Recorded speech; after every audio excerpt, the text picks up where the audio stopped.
Olá, sejam todos bem-vindos para mais um vídeo de resolução. Eu me chamo Vitória, criei esse canal como forma de realizar um projeto para ajudar estudantes e vestibulandos que estão aí nessa rotina para conquistar sua vaga na universidade, a encontrarem aí materiais de apoio, materiais de resoluções dos mais variados possíveis. Aqui vamos ter resoluções de vestibulares paulistas, de vestibulares mais específicos, como os da UNEB, do seriado, que é o SSA, e assim sucessivamente, certo? Então, desde já, se fosse você, iria se inscrever aqui no canal, porque o nosso canal está repleto de conteúdos maravilhosos para te ajudar nesse percurso, né? E se você gostou do vídeo, se você gostar, na verdade, do vídeo, peço que, por gentileza, deixe seu gostei aqui embaixo, tá? E se tiver algum feedback, alguma crítica, tem uma aba de comentários aqui embaixo para você deixar sua dúvida, seu feedback ou então sua opinião a respeito do vídeo, tudo bem? Vai ser uma coisa que servir como um parâmetro para saber se vocês estão gostando do conteúdo ou não. Se tiver também algum pedido específico, pode deixar embaixo aqui nos comentários, tudo bem? Vamos lá, essa questão diz o seguinte: embora o Sol possa não se parecer com uma lente ou um espelho tradicional, ele tem muita massa, correto?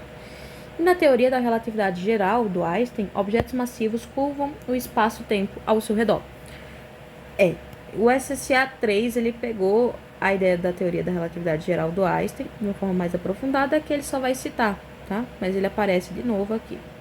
Então, sugestão é que vocês depois, em física moderna, olhassem um pouquinho essa relação de espaço-tempo, a teoria da relatividade geral do Einstein, e aí os seus respectivos expoentes, tá bom?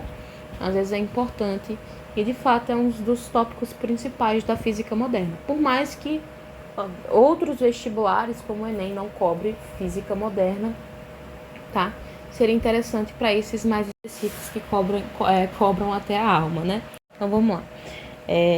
Objetos massivos curvam o espaço-tempo ao seu redor. Beleza. Qualquer luz que incida sobre a superfície do Sol é desviada e, em vez de continuar em linha reta, se dirige a um ponto focal, juntamente com toda a outra luz que incide sobre o Sol ao mesmo tempo. O que ele está dizendo aqui?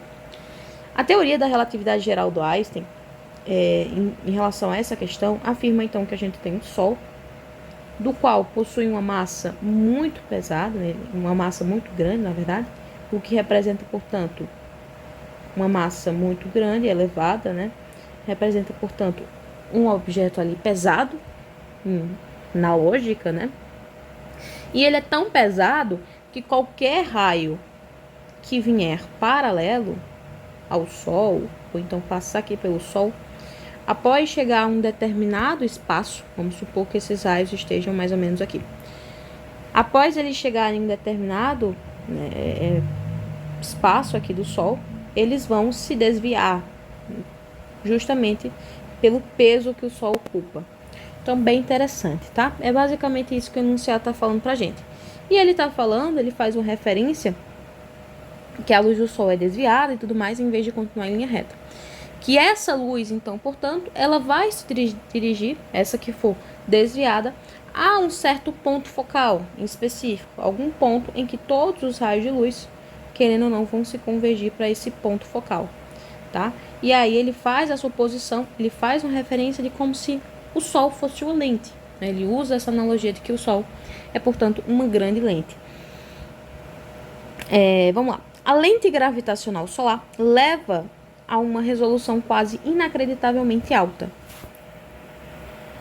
Um instrumento posicionado no ponto focal correto seria capaz de aproveitar a deformação gravitacional, devido ao peso do Sol, tá, gente? Da gravidade solar, para nos permitir observar o universo distante com uma resolução impressionante.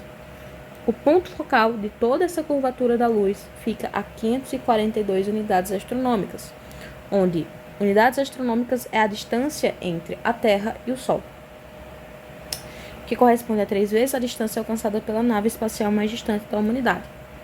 Aí ele diz aqui, né, o Voyager 1, lançado em 1977. Considerando uma nave, então ele fala que ele pede para considerar então uma nave posicionada, uma nave se posicione afastada do foco, o equivalente a 20% da imagem da distância focal, aí ele pede a distância do objeto à lente é aproximadamente quanto? Então, ele pede basicamente a distância, então, do objeto à lente, tá? Beleza. Gente, eu quero que vocês imaginem, observem, na verdade, esse recorte que eu fiz aqui. Na verdade, eu tentei resolver essa questão antes e eu errei. Eu pequei. Cheguei no gabarito letra C, porque eu desconsiderei um detalhe. Eu levei em consideração apenas os 20% que ele me fala aqui. Só que quando a gente estuda óptica, a gente vê um pouquinho do adicional, né? É comum a gente adicionar 1 na conta devido aí à lei de Gauss, né? A relação da equação de Gauss em óptica, né? Então, é uma regra de compensação na matemática das lentes, então, digamos assim, né? Então, o que é que a questão está dizendo? A questão diz que a nave, tá? A nave está afastada o equivalente a 20%. Né? É isso que ele me afirma aqui. A nave se afaste do foco, então, a 20%. Eu tentei desenhar aqui. Então, aqui está o foco, aqui está a nave, e ela está afastada a 20%. Beleza? Antes desse foco, portanto, tem um Sol. Lembra que a gente até desenhou aqui o exemplo e tudo mais, que a gente tem um ponto, então, que todos os raios vão se convergir para esse ponto? Isso aí é o que a gente vai chamar de foco, beleza? Então, eu só desenhei aqui o que ele estava me falando. Então, a gente tem a nave, a gente tem, então, o foco, e eles estão, portanto, a 20% de distância, né? Isso aí é muito importante, da distância focal, que é do foco até a nave. Cara, 20% a gente sabe que é igual a 1/5. Como assim 1/5? Pega o 20 e sai somando 5 vezes. Ou então, 20 vezes 5, mesma coisa, né?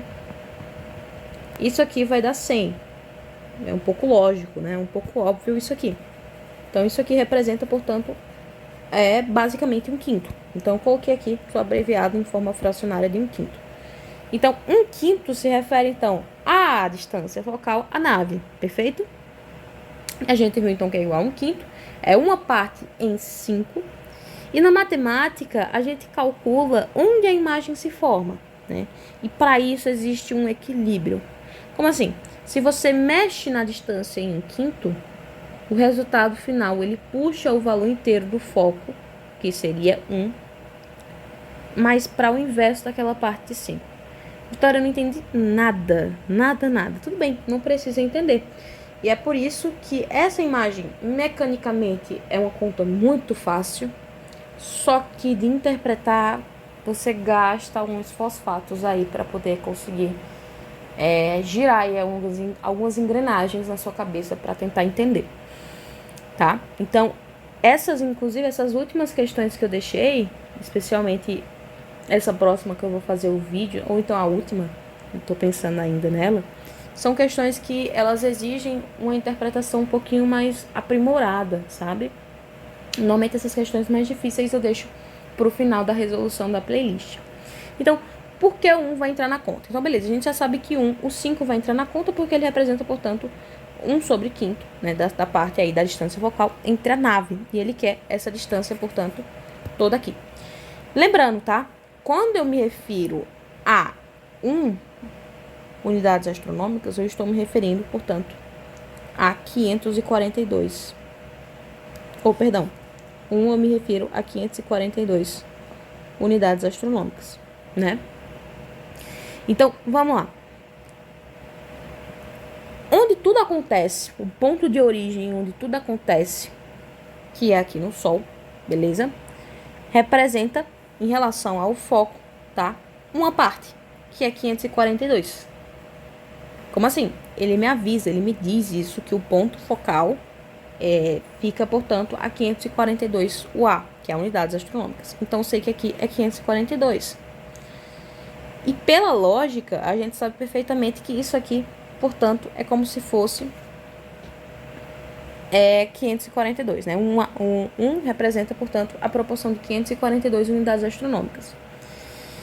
Um atalho que eu tentei encontrar para resolver essa questão é pensar em uma lógica diferente, como se fosse em degraus, né? Eu desenhei degraus e eu fui assimilando. Mas vamos lá, eu quero que vocês imaginem que a distância entre o Sol e o foco, que é 542 unidades astronômicas, é o tamanho de um degrau de uma escada, tá? Então aqui eu me referi a um, porque eu quero que vocês imaginem como se fosse, então, ao degrau de uma escada. Um degrau de uma escada, tá? A ideia é, quantos degraus a gente tem entre o Sol e a nave? Quantos degraus? Como assim? Aqui a gente tem a representação, então, de um degrau, não é isso? Aqui a gente não viu que era 1/5, então significa que eu tenho o quê? 5 partes, né? Então, aqui é como se eu tivesse, portanto, 5 degraus. Então, do Sol até a nave, eu tenho a representação de quantos degraus? Eu tenho 6 degraus. 6D, colocar assim. Se são 6 degraus, e eu sei que um degrau tem 542 unidades astronômicas, eu vou multiplicar por 542. Correto? Porque quando eu faço isso, 1 que representa isso aqui, mais 5 que representa isso aqui, eu vou ter o total, portanto, de 6.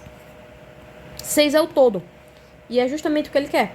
Então, eu sei que são 6 multiplicado por 542, que equivale, portanto, a 1 degrau, né? A unidade, perdão, a quantidade quantitativa de unidades astronômicas em 1 degrau, que é 542. Então, quando eu faço 6 multiplicado por 542, eu vou ter 3.252 unidades astronômicas. E foi esse jeito que eu encontrei para resolver a questão. Vocês acreditam nisso? Eles, meu Deus, a coisa mais simples do mundo mas na hora do vamos ver que você pega os dados, às vezes fica difícil a gente assimilar o que realmente a questão quer.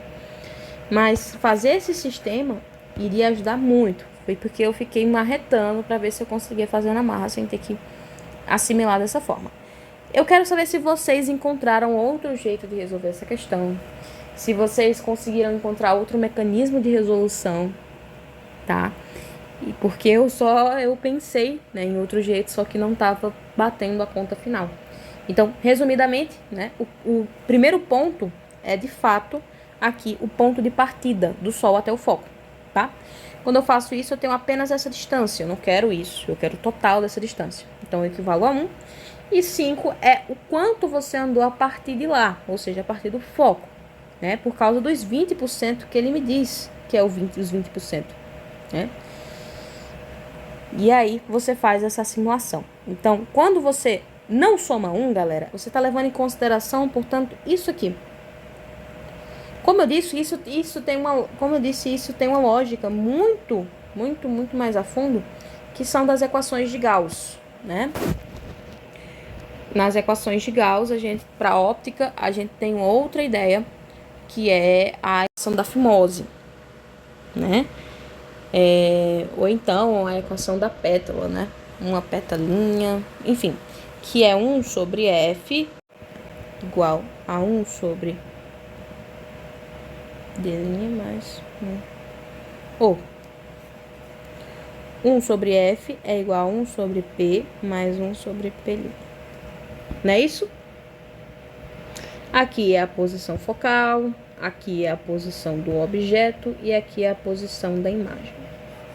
A equação da fimose tem uma teoria por trás que a gente leva à conclusão de somar 1 no final das contas, mas é uma lógica matemática muito mais a fundo que a gente deveria resolver para resolver essa questão, tá? Então é isso, gente. Resolução aí mais tranquila para vocês. Tchau, tchau. Até o próximo vídeo de resolução e fui!